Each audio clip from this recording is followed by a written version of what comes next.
Hi everybody, thanks so much for watching this video. I'm Rolling Crows. I am gonna be talking about ego death in this video, and, why haven't I really been talking about ego death that much? Well, here's the thing. I feel like I was still kind of processing it for a while now. Oh my gosh, so much happened that I didn't expect to happen, basically. I mean, the whole freaking award that I won with Scriptwriters Network was freaking life-changing. I would not be here if it weren't for that. And so it's like, I thank my lucky stars. And I just wanted to tell you that, at this point with ego death, up to this point, it's been, a lot. It's just been a lot. I'm not so much of, a people person, and I never have been. And I worked with a lot of people on the Ego Death Project, and it kind of put me in this uncomfortable position that allowed for so much personal growth and so many new experiences, and friends have come and friends have gone, and I've lost things in my life during this journey, and I'm continuing to lose more as well as gain all the more and everything that's to come. It's just not finished yet, but it's been taking a while to work on. I'm working on a re-recording right now. It's been taking a while because I think one of the things at the root of me not finishing this project is simply the fact that I have to be honest. I hate it so much.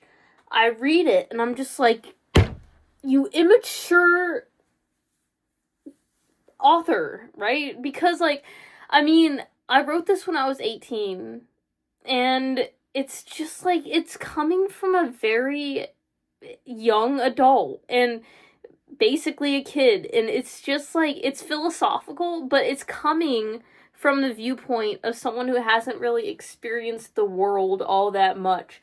So it's this massive ego death experience, but you have the experience level of an 18-year-old.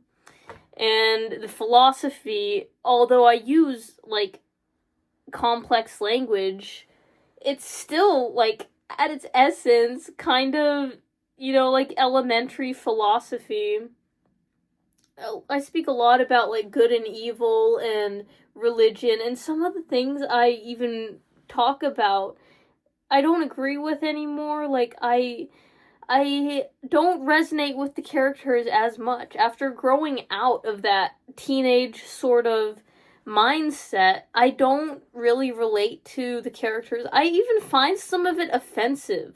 Honestly, some of it is offensive and I don't like it. And it's meant to invoke that feeling. I wrote it to invoke that feeling. But sometimes I'm like, this is just overly obscene. I would never write something like this now. And I think that's also simultaneously the beauty of it, and why it's won so many awards, is because it's it's really just out there, and it's informal, and it's blunt, and it's funny, and it's absolutely mad. It's just mad. And I read it and I'm just when I wrote this, I was just going through a lot. Here's the script now. I'm editing it. If, as you can tell, you might see some minor adjustments on this page, but I'm about halfway through the editing.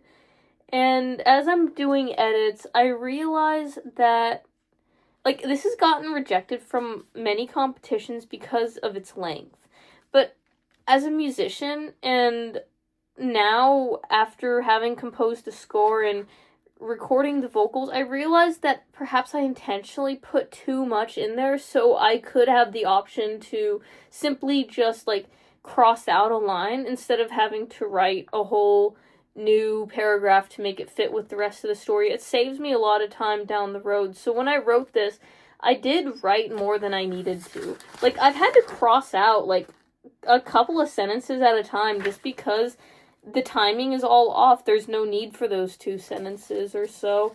And, I did put in a lot of detail to the script, and now I'm taking out some of that detail. But I like knowing that all this is here. It gives me, like, more information to work with as I start to think about storyboarding for the entire future, which, by the way, like, this is taking a long time. I'm working on several things. Like, at the same time, I'm producing another album / EP. It's, like, I think only 5 or 6 songs are gonna be on this next release. I'm working on that.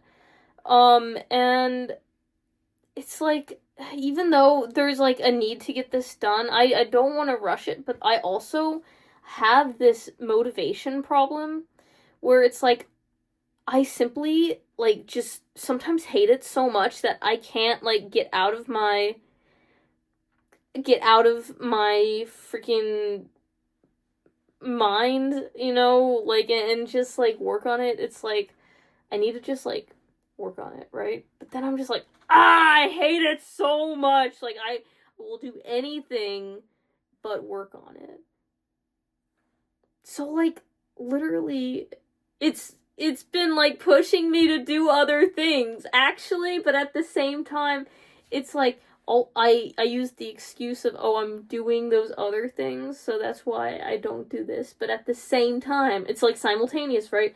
At the same time, I'm doing everything else so I don't have to do this. Because really, it's just like, and I need to work on it. Like, I just need to work on it.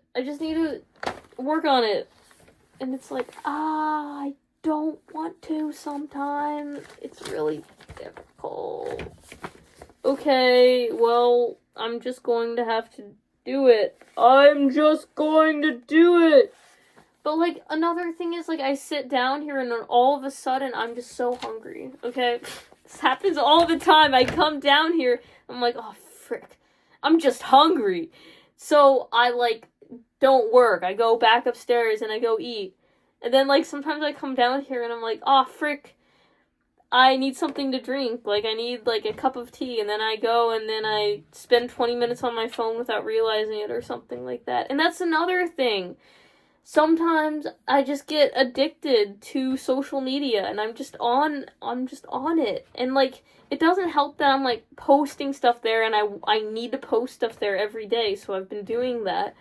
But, like, it is such a distraction. I hate it so much. I just want to freaking accomplish this. Okay, listen, I just want to get this done. God, it's taken over like 5 months now. I'm gonna do it. I'm gonna freaking do it. I'm gonna do it. Okay. Now you see my struggle. So I'm gonna work on this.